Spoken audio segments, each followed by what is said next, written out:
Hi guys, DevilHunterXYZ, and today I decided to do a movie review. I know it's been quite some time since I did one of these. I think the last movie was Terminator Genesis, which was back in July, I think.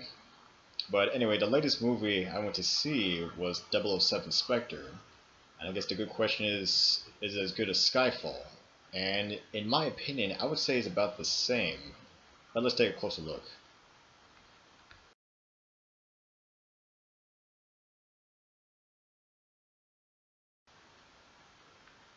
Well, in terms of plot, the movie opens up with Bond in Mexico City, who is trying to stop these two guys who are trying to blow up the stadium.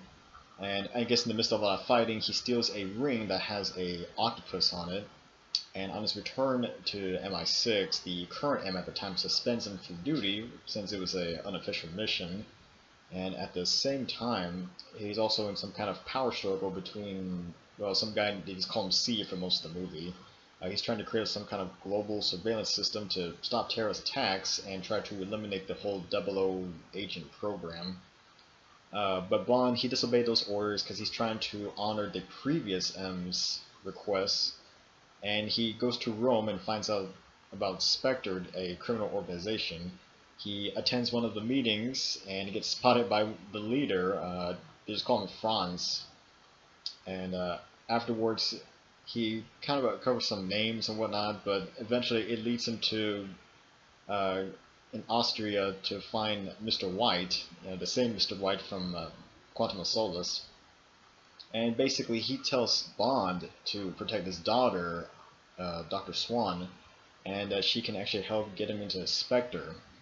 And of course, she does. They end up going to a hotel in Morocco, L'American, and in there they find a secret room where they have information about Spectre and that the previous villains, the Chief, Green, Silva, they were all part of Spectre.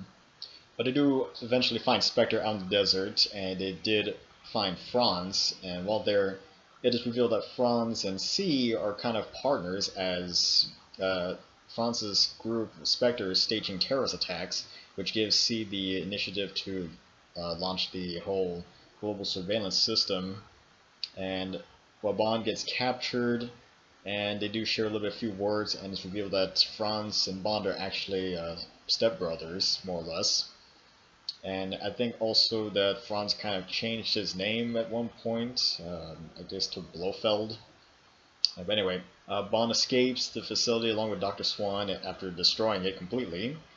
But Franz does escape and goes to London, and so they head all the way back to MI6. And while there, the MI6 team, which was Tanner, M, Q, Moneypenny, they go after C to stop him from launching the global surveillance system. And at the same time, Bond is going after Franz, which leads him to the old MI6 building that was destroyed in the last movie. And while there, Franz gives him an ultimatum. He gives him 3 minutes to stop him, or he was going to destroy the building, which had Dr. Swan trapped inside after she was kidnapped. Anyway, Bond decides to save Dr. Swan. They barely escape on boat, and they end up tracking down Franz's helicopter, and he ends up shooting it down completely. And I think it's on the bridge, Bond decides to let Franz live and let him take care of the arrest, and in the end, he ends up leaving with Dr. Swan.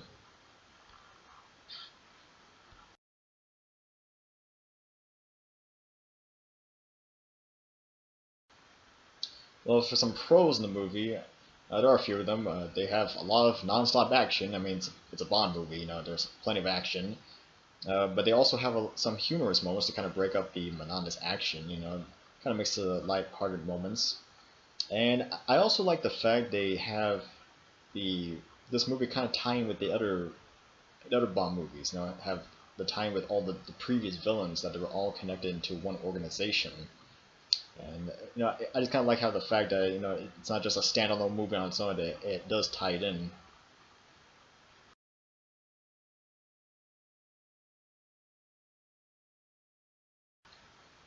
Well, for cons, there are a couple of things. For one, there's no really fancy gadgets in the movie.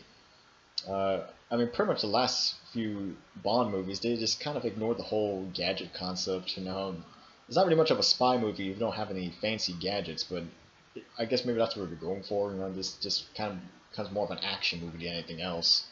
And second, I would say to me, the movie seemed a little on the long side considering how cliche and kind of straightforward the plot was. It kind of seemed like it dragged out a lot longer than it really needed to. So there are some scenes that just kind of seem on the dull side, like they're just out there for padding.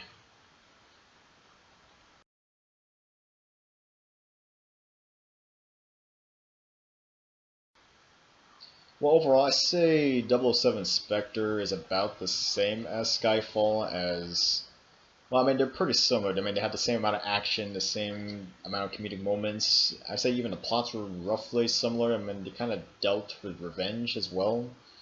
Um, but kind of overall, the whole Bond movies lately kind of been going through a similar cliche pattern. And there's nothing too different about this one either. I mean, it's a pretty good action movie, and I say it's at least worth watching at least once. But overall, not too much of a an original plot, so don't really expect much from that. And I guess overall, I'll give it a final score of a 6.5 out of 10, just a little bit above average. I'd say if you're a good Bond fan and you really want to see it, I'd say go for it. It's worth watch.